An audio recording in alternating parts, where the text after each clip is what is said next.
Bueno, comenzamos. Ya se han levantado 2 encuestas en Guatemala para medir la preferencia electoral de cara a ese balotaje. Lanzo la primera pregunta al panel. ¿Cómo quedaron las encuestas después del 25 de junio? Y ese cómo incide de cara al balotaje. Adelante. Bueno, midieron mal al movimiento Semilla, hay que decirlo, no lograron medir ni encontrar la posibilidad de que emergiera esta opción como la segunda fuerza que pasara al balotaje de elecciones generales. Obviamente eso pone en aprietos a las empresas que ahora buscan convencer con los datos que ya empezaron a circular y que no necesariamente están reflejando, pareciera, la realidad de lo que está sucediendo en la intención de voto de cara al próximo 20 de agosto. Bueno, yo creo que hay un par de cosas ahí. Una es, no solamente me dieron mal al movimiento Semilla, el otro que se escapa del margen de error es Cabal, el partido Cabal. Con que ya no está. Que se hunde, sí, ya justamente, ¿verdad? Y se hunde y entonces, pues ahí tenemos un problema. Yo creo que hay que entender por qué pudo haber sucedido esto, no solamente algo, porque ese entender lo que pasó en la primera vuelta nos puede ayudar a leer las encuestas de hoy. Y una de esas es el voto escondido, el voto de closet, como se le llama en algunas otras latitudes, como lo que pasó con Donald Trump en Estados Unidos de América. Bueno, de mi parte yo creo que las encuestas fueron un absoluto fracaso en la primera vuelta y yo veo dos posibles explicaciones. Una es que se vendieron, que creo que es la más probable, y la otra es que realmente los métodos estadísticos tienen mucho que repensar, tienen que ver, porque al final de cuentas es ciencia, no es una ciencia exacta, pero es ciencia. En un país que no hay estadísticas. Y el movimiento, sabes que no la vieron venir, ni siquiera nadie lo anunció, nadie, ni una sola encuesta, y tuvo un segundo lugar muy bien logrado, sacándole buenos votos al tercer lugar. Así que yo creo que en esta oportunidad para el balotaje, poco, si no nada, van a incidir realmente las encuestas. Yo creo que hay poca discusión sobre el tema. Hoy por hoy creo que la discusión va más la preocupación por el tema del impuesto de circulación de vehículos, por el bono 14, por el tema de... Se acabó el tema de bono 14. Y ver que hacia adelante tal vez es más interesante el tema de si va a haber segunda vuelta o no, qué va a pasar con el partido Semilla, pero definitivamente yo creo, y vamos, ya empezaron a circular las encuestas ahora, pero yo creo que no van a lograr reponerse de ese primer gran fracaso. Pero ¿por qué se habla aquí de leyendas? Que se equivoquen algunas encuestas es una cuestión importante. Por supuesto que hubo un sesgo, alguna imprecisión de la medición, pero que todas se equivoquen, tuvo que haber pasado algo excepcional para que realmente todas, el 100% se equivocara. De hecho, no es solo Semilla el que no fue medido, también el partido Viva, que fue una gran sorpresa, también no fue medido digamos, en la proporción en que obtuvo, ¿sí? Así que no es una situación normal, digamos. En una latitud como la nuestra, que existen, por supuesto, fenómenos en el mundo que podrían también ser homologables, en realidad aquí lo que hubo fue una situación excepcional. Bueno, el error no es fuente de derecho. El error no es fuente de derecho y no podemos justificar por un error. Pero a ver, digamos, ¿qué pasó previo al 25 de junio que las encuestas no le acertaron a nada? A ver, ¿alguien tiene alguna idea? ¿Qué pasó esa semana previa al 25 de junio? Bueno, hubo algunas cositas, como por ejemplo que el partido Voz con Manuel Villacorta haya cometido esa propia zancadilla, o le cometieron la zancadilla, pero hay otras explicaciones interesantes. O sea, ¿cuántas de las empresas encuestadoras que supuestamente existen, porque hoy, por ejemplo, comentábamos con Carlos que alguna ni siquiera tiene sitio web, o sea, ni página de Facebook? Entonces, ¿cuántas de las encuestas que nos muestran en realidad no existen en el ámbito comercial? O sea, de esas, el 80% posiblemente sean solo para disque informar, para mandar a la población y que se haga una idea de quiénes están. Eso te dejaría solo un 20%. Y de esas confiables tampoco tenemos datos, pero yo sí tengo un estudio donde dice claramente que solamente 2 salieron del rango de error. Justamente el movimiento Semilla y Cabal hacia abajo. Y Viva. Pero hay que decirlo también que pareciera que lo que sucedió fue una estrategia de confusión, porque ¿cuántas de esas encuestadoras circularon en medios en los cuales todavía al día de hoy hay evidencia? Y es decir, lo que queda publicado para la historia es lo que podemos medir, lo que circuló en WhatsApp y todas las cosas fake que al final nos llegaban por redes sociales y por los distintos mecanismos de comunicación informal, pues al final ya nadie las recuerda, ya nadie se acuerda qué nombre tenían las empresas ni nada. Lo que quedó publicado es lo que se puede analizar y lo que va a quedar para la historia. A ver, pero yo quisiera recoger algo que mi buen amigo el doctor Hoffman mencionaba o insinuaba, y era que había algo muy extraño, que parece que todas las empresas de encuestas no habían podido medir. Hablemos claro. hubo fraude en las elecciones. No necesariamente. Pero explícanos algo.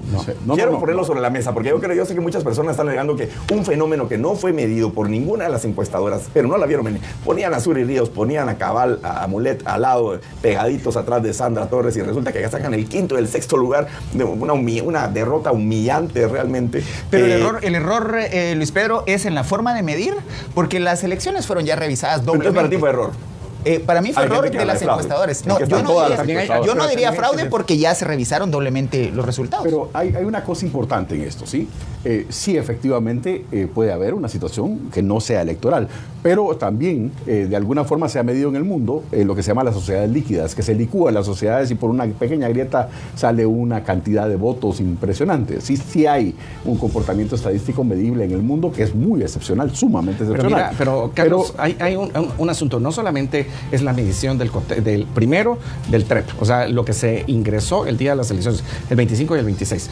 Después está el cotejo de actas, o sea, que simplemente también ayuda. Pero después tenemos 3 fuentes externas que hicieron la medición de las actas hacia sistemas privados que se hicieron, y las 3 están con márgenes de error absolutamente pequeños, o sea, menos del 0.5%. Entonces, no podés decir que por ahí estuvo. Y si vamos a hablar, o sea, si vas a decir, mira, hubo una irregularidad importante en la votación, no se puede llamar fraude porque es el conteo de votos del que estamos hablando. Si estás hablando de que antes descalificaron a alguien, si antes hicieron alguna situación política, el lawfare famoso del cual tenemos que hablar, o sea, eso es otra cosa, pero no es fraude. ¿Y por qué tienes a uno de los finalistas? Por ejemplo, tenemos a Sandra Torres, que quedó, digamos, en una primera posición, ahora pidiendo que haya un cambio de los miembros de la Junta Electoral del Departamento de Guatemala. Que eso fue precisamente... ¿Cuál es la explicación de eso? Precisamente por la contratación de esta otra mecanismo de conteo de votos, que una de esas 2 juntas electorales desistió en medio del proceso de conteo.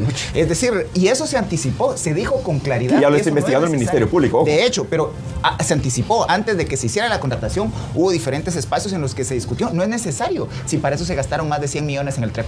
Ok, ojo, pues, hay algunas situaciones que, o sea, este Tribunal Supremo Electoral no condujo bien todo ese proceso, pero hay una cuestión que incluso dista un poco de las elecciones anteriores. Había siempre una encuesta de boca de urna que validaba los datos. No existe la boca de urna, doctor. Está prohibida en ley. En Guatemala no se permite la boca de urna. Me refiero a que el propio tribunal, para validar sus resultados, hacía, básicamente, después de haber adjudicado y revelado los datos, venía una encuestadora y decía, se parecen los datos.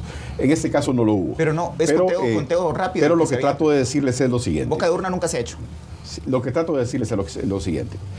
Lo que creo que sucedió, básicamente, son varias cosas. Efectivamente, el tema de Voz, que fue un gazapo de su presidenciable, el tema del MLP, que de 270 corporaciones municipales inscritas, de repente desaparece del mapa y se enruta por aquí, que es no me permitieron participar con mi presidenciable, es muy probable que haya emergido por acá, pero también obviamente la insatisfacción.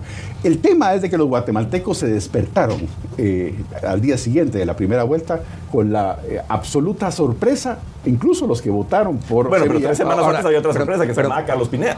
Pero mira, Luis Pedro, hay una cosa que es importante, o sea, si estás diciendo fraude, o sea, yo no estoy diciendo fraude, ojo. No estoy diciendo. Aquí mi amigo estaba insinuando que ninguno ha hecho fraude. Yo estoy diciendo que yo estoy diciendo lo que tú fraude. dijiste que otras personas dicen, no tú. Sí, pero lo que quiero decir con esto es, si yo voy a hacer fraude, o sea, lo hago para presidencial, para diputados y para alcaldes, y ahí vemos una composición completamente diferente. O sea, ¿por qué no alega alguien que hubo fraude para diputados? Y porque es la primera vez en la historia, desde 1985 para acá, que el partido saliente tiene más diputaciones que con las que estaba. O sea, ¿por qué no decir que ese pudo haber sido un fraude? Que mucha gente dijo que la estructura de campo y de tierra del partido oficial y lo que le habían metido esas más de 3,000 millones de quetzales en obra en el último año y el apoyo que tenía con los alcaldes, eso todo el mundo lo vio. Pasó la UNE. Para mí eso no es sorpresa. Sí, pero el punto es, o sea, si yo voy a hacer fraude, hago en todas las elecciones, no hago solo en una. Pero a mí no me sorprende, o sea, es absurdo. El resultado de diputados. O sea, un poco, pero no muchísimo. O sea, el clientelismo hizo su trabajo. Claro. Hay que decir algo muy importante. El fraude en el 2019 fue invocado por WINAC, y eran las voces de izquierda las que estaban gritando fraude, y después se sumaron otros actores. También. Pero el MLP y WINAC fueron los primeros que levantaron el fraude. Ahora, 4 años después, sorpresa, es la extrema derecha la que grita fraude. O sea, estamos en la izquierda gritando fraude en el 2019 y ahora en el 2023 la derecha. Hay un dato 9 partidos de derecha. el propio partido oficial de o sea, que es además creo que muy atípico en las demás elecciones, el propio partido oficial. Por eso yo descartaría el debate del fraude. Más bien diría que hay una incapacidad en el país de aceptar que hay una tendencia en la sociedad que está rechazando la entente de poder que encabezada por el partido oficial, pero está apostándole a las elecciones como el mecanismo para la rotación de autoridades. Eso es indiscutible. Ahora bien, hacemos un primer corte de caja acá y vamos ahora con las encuestas que se han levantado. Le pedimos a producción que nos ponga en pantalla los números que han arrojado ya estos ejercicios y empezamos entonces así a analizar los datos que pues han arrojado las encuestas. Por ejemplo, esta de Condatos, intención de voto, elecciones presidenciales, segunda vuelta, Bernardo Arévalo de Semilla, 35.8%, Sandra Torres, 35.2%, con la Unidad Nacional de la Esperanza. Intención de voto, elecciones presidenciales, segunda vuelta, Movimiento Semilla, 35.8%, y la UNE con 35.2%, aparece el voto nulo con 17.6%, no sabe, no responde, 9.3%. Este es un primer ejercicio de la encuestadora Condatos. Veamos ahora el siguiente ejercicio, el Heraldo. Ahí en pantalla lo tenemos, Sandra Torres con la UNE, 43.9%, Bernardo Arévalo con Semilla, 38.5%, y aparece el voto nulo con 9.8%. Ahora vemos la tercera, Innoven. Allí aparece Sandra Torres y la UNE con 45% de intención de voto, y Bernardo Arévalo y Semilla con el 37.82%. Son las tres encuestas que se han levantado en los últimos días en Guatemala para medir la preferencia electoral de cara al balotaje. Lanzo la pregunta: ¿cómo ven estos resultados en donde una coloca a Semilla arriba y las otras dos colocan a Sandra Torres arriba? Ninguna de las tres por encima del 51%, que es lo que necesitaría alguno de los dos para adjudicarse la presidencia en las próximas votaciones. Empate técnico en las dos primeras. Y obviamente en la tercera llama la atención ahí la distancia. El punto acá es quiénes son estas empresas, cuáles fueron sus mediciones para contrastarlas en la primera vuelta para tener una pequeña comparación. Claro, Innoven sí claramente se sabe cuáles son sus recursos y obviamente estuvo inclusive en la primera vuelta en este espacio en discusión. Tenemos claridad de por qué está ese resultado. El punto es que ninguno de los dos, a 20 días de las votaciones, ha logrado convencer a la mitad más uno de los votantes que podrían adjudicarle el cargo de presidencia. Bueno, yo veo nuevamente una gran disparidad en los resultados. Las primeras dos empresas encuestadoras ni siquiera las encuentro en el navegador. Eso es increíble, no las encuentras en Google. Si no es en Google, es difícil que exista. O por ahí, tal vez, con más tiempo, pero no lo sé. Y no batió, realmente batió en la primera vuelta. Entonces, la credibilidad creo que es muy poca. Ahora, a ver... Y yo lo que veo es la única posibilidad, la explicación que yo le encuentro a este fenómeno, más allá, digamos, del fraude, quería yo solo pues despertar un poquito la conversación, pero la realidad es que yo no creo realmente que había un fraude, y eso sí es mi opinión personal. Yo lo que sí creo es que hay una enorme cantidad del electorado, un voto desencantado con el sistema, muy informado a nivel, no de las propuestas, sino, digamos, de la velocidad con que cambian las tendencias. Por ejemplo, ese mismo voto de a Carlos Pineda, de un tipo de centro derecha, pero surge ahí en redes sociales y se eleva como que si fuera efervescencia. Creo que lo mismo le pasó eventualmente a Arévalo y a Semilla. Yo no creo que digamos, que la mayoría de gente que votó por Semilla sean semilleros de corazón, de que conocen los orígenes y la fundación del partido y cuáles son sus postulados. No lo creo. Yo lo que creo es que hay una gran cantidad electoral, simplemente hay un desencanto enorme y ahora fluctúan. Fue Carlos Pineda el que era el voto antisistema, no lo dejaron correr 15 días antes, me enojo porque le bloquearon la candidatura a Pineda, y entonces el nuevo voto antisistema pues es este señor de Semilla, no muy lo conozco, medio se las han dicho que son los honestos, pero después les aparecen un montón de cositas que no parece que no son tan honestos, y en fin, pero es decir, es el voto antisistema. Eso es lo que estamos viendo, un mensaje muy claro y contundente. Hay gente que no lo quiere reconocer, yo eso es lo que creo. Ahora, hay ciertas cosas que en esta mesa se han dicho. Sí, efectivamente, que estas encuestadoras no, pero va a venir la que es la buena. con empresas como Prodatos, Cisgalo, etcétera, y se equivocaron todas. La buena es el día de la Todas, votación. sí. Ese es el punto. O sea, se equivocaron todas. Y eso también, o sea, el 100%, digamos, es bastante improbable que ocurra. Pero una de las cuestiones, un poco abonando el tema del antisistema, es que no necesariamente adhiere, o sea, la gente no está votando por la figura presidencial. Si Semilla se siente elegido, en realidad está siendo manifestado. O sea, la gente no está eligiendo, está protestando con su voto, que es un vicio democrático, porque al final de cuentas, así llegó Jimmy Morales, así llegó Alejandro Yamatei. Curioso que no se mide el antivoto.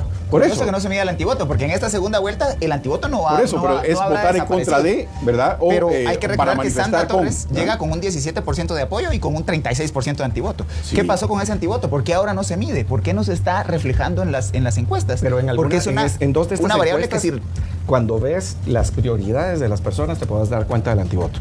O sea, cuando ves, si es que son verdaderas, porque otra vez, o sea, dudamos de todo ahora, y cuando vemos acerca de las prioridades, por lo menos en la del Heraldo y en la Andes Consulting que no salió, entre nuestros datos dice las prioridades son la familia y después algo así de la economía. O sea, y cuando te pegas en la familia, que es la primera vez que yo veo que la mayor importancia está en la familia, eso te da un resultado que tiene que ver con que hay una amenaza, pero claro, si que hay una amenaza. Sí, no, sí, pero eso es otra cosa. Bueno, veamos, el presidente se casó con el pueblo. Pero eso es algo que lo que se ve, y digamos las cosas como son, es Semilla, es digamos toda ideología de género, ¿sí?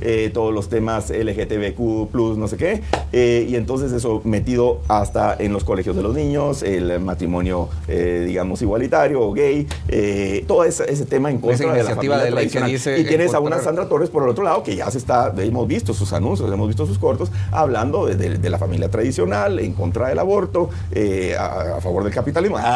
Y se le cree, le cree esa narrativa. Sí, esa es la pregunta. Pero le acomoda esa narrativa. Pero pareciera así que sí tiene un cambio. Si tiene un cambio, hay un movimiento de ella que tiende a acercarse, y no fue ahorita. O sea, no fue solo ahorita. A ver, pero lanzo esta pregunta. Tiende a buscar a la clase media urbana. Lanzo esta pregunta. ¿Realmente estamos en campaña ahorita? ¿O todo el terremoto que ha pasado del 25 de junio para acá no ha dejado que realmente despegue la campaña? ¿Estamos o no en campaña? Bueno, yo creo que ahora sí estamos. Yo creo que ahora sí empezamos. Había habido, recuérdense que todo el offer que habíamos hablado, José Carlos, íbamos a hablar del tema, no lo podemos dejar de decir, todos los vaivenes jurídicos, habían dejado que no una especie de espera ambos candidatos. Estaban haciendo propaganda, mentira, que no estaban haciendo algo, estaban haciendo, pero más solapado. Yo creo que le respetaron bastante. Y bueno, una vez dijo la Corte de Constitucionalidad, la segunda vuelta va y va con los resultados de estos dos personajes, yo creo que sí ya salieron al campo. Vemos, digamos, y tanto Arévalo como Sandra Torres ya están dando giras por el país, ya están enviando mensajes. Y yo lo que creo que vamos a ver en estas 2 semanas que vienen, tiene que venir la confrontación fuerte entre los dos. Yo creo que la han estado evitando, pero es inevitable. Si quiere ganar Sandra, va a tener que tirarle a Arévalo. Y Arévalo va a tener que dar unas pinceladas. Si se siente muy comodito y que voy a ir a recoger la estafeta solo porque ya gané, no debería confiarse tampoco. Va a tener yo creo que ya lo está haciendo. Ya lo está haciendo. Los trapitos en los mítines y en los anuncios lo está haciendo. Y o sea, a veces de forma cínica, sarcástica, como sea, indirectas, pero lo está haciendo. Entonces, ella sí ya entendió que eso es lo que tiene que hacer para mientras. Y ha sido muy interesante, ¿no? Porque el candidato Arévalo lo que hace es criticar al Ministerio Público como que si ella se fuera su contrincante, su enemigo, y se va por ese lado. O sea, es interesante, ¿no? Porque tienes una discusión en los mítines y aún en los anuncios que va por otro lado. O sea, pero yo sí creo que ya empezó y que... ahora, yo solo quiero plantear una hipótesis que tengo desde hace rato. O sea, yo sí leí un paper que decía, mira, si tú crees que tu candidato está amenazado por el sistema, justamente el sistema legal u otro sistema, yo escondo mi voto porque no quiero que le hagan daño. Y esa es una explicación de la primera vuelta. Entonces, te diría yo, para la segunda vuelta no podría estar pasando lo mismo, que mientras yo más apoyo le dé, o sea, más consecuencias legales o esa judicialización pueda pasar. Yo sí creo eso. Entonces, creería que muchas de las encuestas son completamente equivocadas, o sea, porque no están leyendo el corazón de las personas. En términos de comunicación, yo diría que lo que ha transcurrido después del 25 le ha beneficiado a un Bernardo Arévalo que lo conocía el 25% de los que salieron a votar en la primera vuelta electoral elecciones generales y que le dan un 14% de los votos obtenidos, de los votos emitidos. Es decir, toda la judicialización lo que ha hecho es exponer a la figura de Bernardo Arévalo y exponer a Semilla, que tampoco era el partido más conocido. En términos de comunicación, todo este proceso y todo este periodo le ha jugado a favor de Semilla y de Bernardo Arévalo. Pero Cristian, esa gran exposición ¿se traduce en votos? Sí, es que en términos políticos no hay mala exposición, hay exposición. Y además un tema, la victimización, y que es algo tradicionalmente de la izquierda, son muy buenos para victimizarse en todo, lo han hecho muy bien. Y entonces, ¿qué es lo que pasa? Ese voto antisistema, es decir, ¿quién me está a mí atacando? Y ustedes decían, bueno, no es que Arévalo no está en contra de Sandra, él está hablando del Ministerio Público, está hablando del gobierno. Y el ataque, él está diciendo, yo soy víctima del gobierno, del gobierno tirano peligroso. Y entonces la opción, ¿y por qué me están tirando? Sencillamente porque yo soy la amenaza en contra de esos corruptos y todo va a cambiar. Pero, que eso pase son otros 100 quetzales. Ya vimos eso.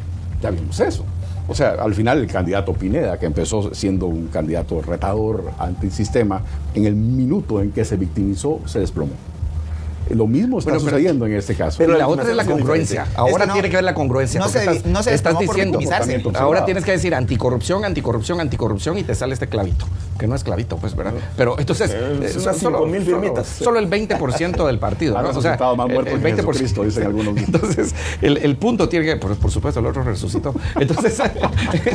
Entonces tenemos que ver que tenés un problema que mata la congruencia.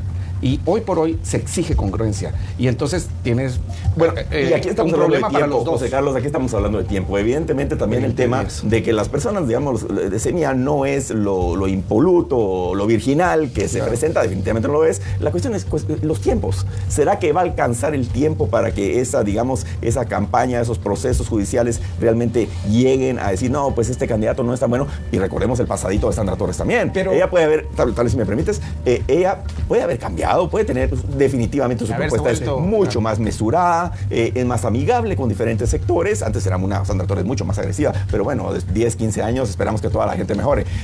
Pero el tema está en qué credibilidad tiene. Por un lado tienes la falta de credibilidad de Sandra, de un mal gobierno, etcétera, corrupto y lo que tú quieras, y por otro lado tienes a un Semilla que resulta que no, como buen partido político, no es lo que realmente se presenta y ya empiezan a salir los trapitos al sol. La línea del tiempo, ¿se van a lograr cruzar esas dos pendientes? Porque uno va para abajo y otro va para arriba. Yo diría que al final es necesario hacer una segunda vuelta completamente distinta en términos de oferta política, porque ya lo que ofrecieron, ya es conocido. En esta segunda etapa, a los que hay que convencer es a los indecisos y a los de otros partidos. Y voto nulo. Y el voto nulo. Pero la oferta electoral no puede variar 180 grados, o sea, no podemos cambiar, excepto que la UNE no había presentado plan de gobierno y ahora sí lo presenta. O lo va a presentar o algo va a pasar ahí, pero en términos de oferta política electoral estamos claros, esa ya se hizo y más o menos se puede medir por dónde va cada uno de los dos. Hay algunas cosas aquí que me interesa. O sea, la teoría de la intención de voto, la gente vota por oportunidad tentadora, estancamiento perjudicial o daño inminente. Básicamente esos son los detonadores de ir a votar. Sandra Torres, como nunca, ha trabajado sus negativos. De hecho, está trabajando el daño inminente como su eje de campaña, mientras su rival está trabajando oportunidad tentadora. O sea, es un enroque de identidades. Y esto hace que se acerquen mucho desde el punto de vista de las preferencias.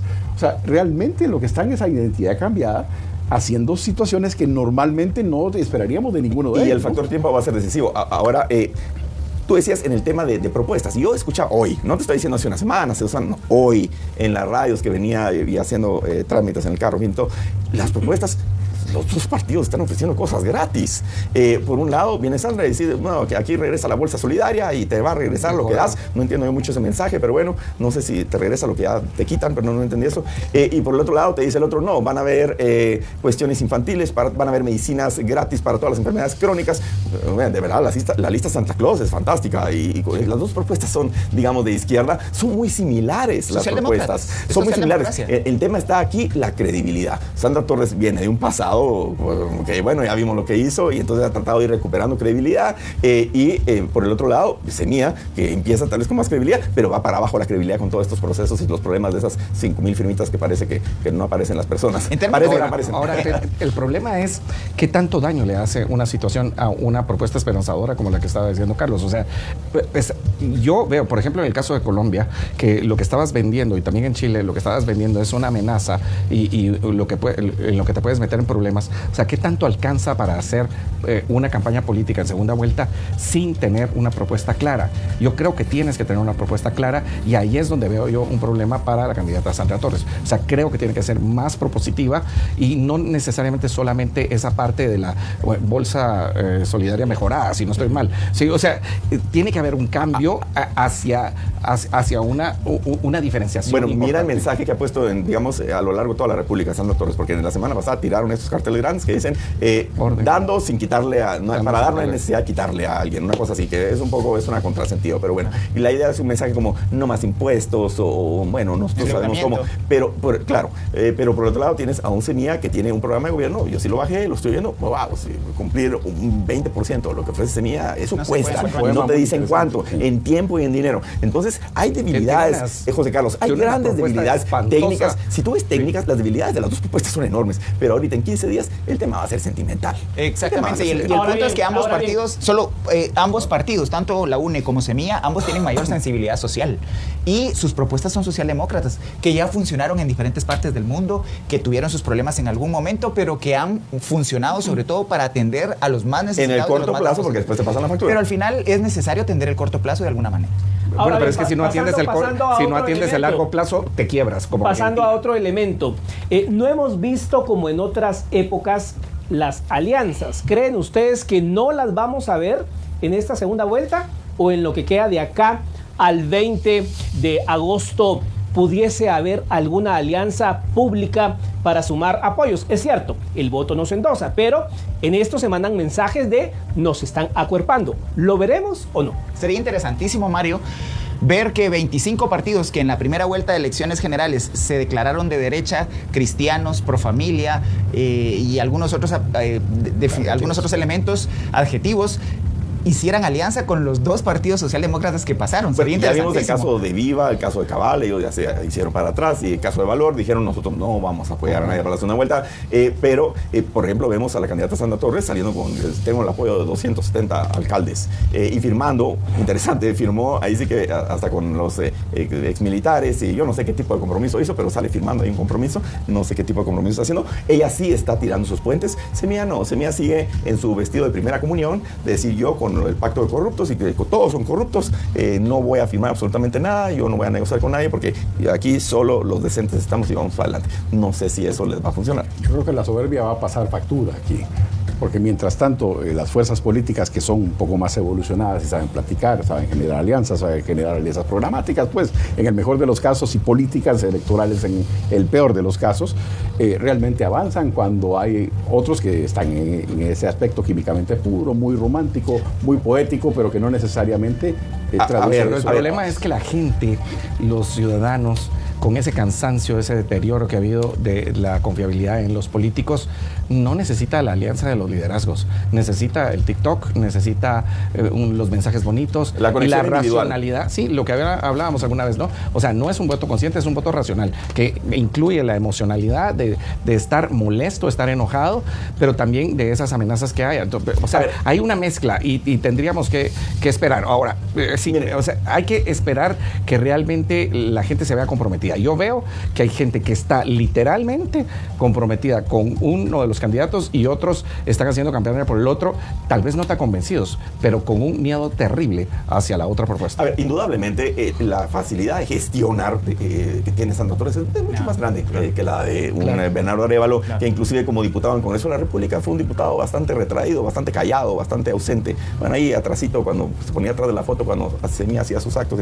Entonces, ahí no hay cuestión, pero por el otro lado, la percepción, y como hablemos ahorita son 15 días, el tema es de percepciones, es decir, salgo yo firmando con los, digamos, actores tradicionales, como alcaldes que ya sabemos que son tremendamente corruptos, con los militares que ya sabemos que lo que quieren es una indemnización, que de hecho es inconstitucional, y esas que en la realidad, como tú dices, doctor, tienes que gestionar, no vas a poder llegar al Ejecutivo y gobernar si no te sientas a hablar con el Congreso, con los sindicatos, con el sector empresarial. No puedes gestionar un país así grande. Además hay grandes contradicciones. Pero para ganar una elección. O sea, vestirse de primera comunión es un problema.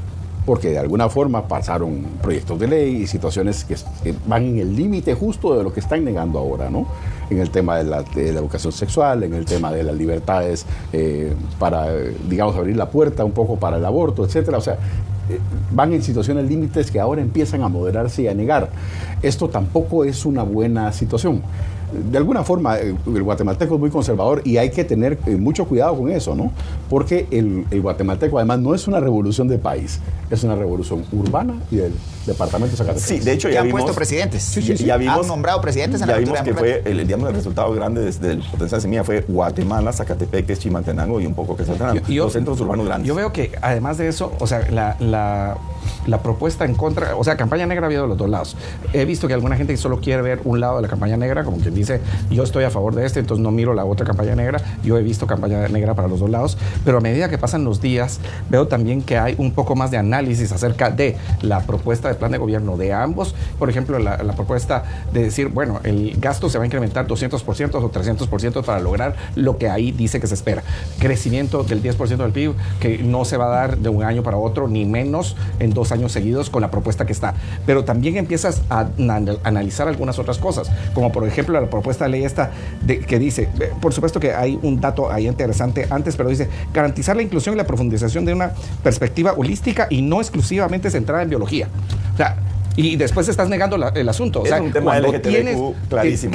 cuando tienes la propuesta, cuando tienes la propuesta ahí ahora, y lo estás negando, ya hiciste Carlos, la un propuesta. pasito atrás. La discusión ahí sería, y Luis Pedro, me vas a corregir porque conoces el Congreso por dentro, ¿tendría el músculo para impulsar cosas así? No lo creo. Porque el primer año se lo va a comer la elección de las Cortes. O sea, el primer año no va a pasar nada más que los elegir jueces y los poderes estratégicos de este país conseguir la mayor cuota de jueces pero posible. Y ni siquiera los bonos que vienen Entonces, ya en el presupuesto van a pasar. Al final, si no se sientan con el ponernos Congreso. a discutir sobre iniciativas de ley que pueden ser pero para la elección, elección, mi querido Cristian, para la elección sí es importante. Porque, pero ¿sabes en qué? términos de percepción, porque ahora, en términos reales no van a pasar. Ahora, ojo, sí, totalmente. Pero ahora, ojo, es la primera vez. Que algo que una ola que ya venía, digamos, de otros países, Europa, Estados Unidos, Sudamérica, se discutió el tema LGTBQ, lo que sea.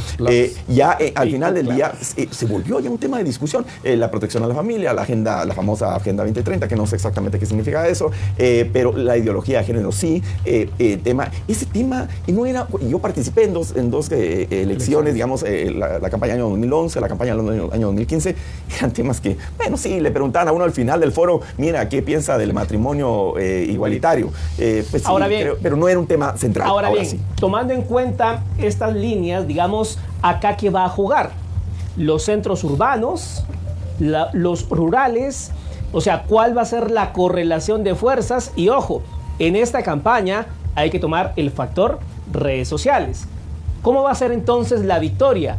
Sandra puede ser presidenta solo con los departamentos y no con la capital, como pasó con Álvaro Colón, o Bernardo puede ser presidente como pasó con Otto Pérez Molina, que ganó la capital, y Manuel Valdizón ganó todos los departamentos. ¿Cómo lo ven? Hay algunas cosas que habría que recordar, sin embargo no atribuirles características determinantes. Primero, en segunda vuelta hay una baja considerable de la votación, eso es histórico. Va a bajar. Segundo, ya la gente ya no tiene quien movilice en el territorio, porque el diputado ya ganó y el alcalde ya ganó. Entonces, al final, el que va a votar es por convicción y porque realmente creen que el sistema puede funcionar. Y eso afecta mucho en el área rural.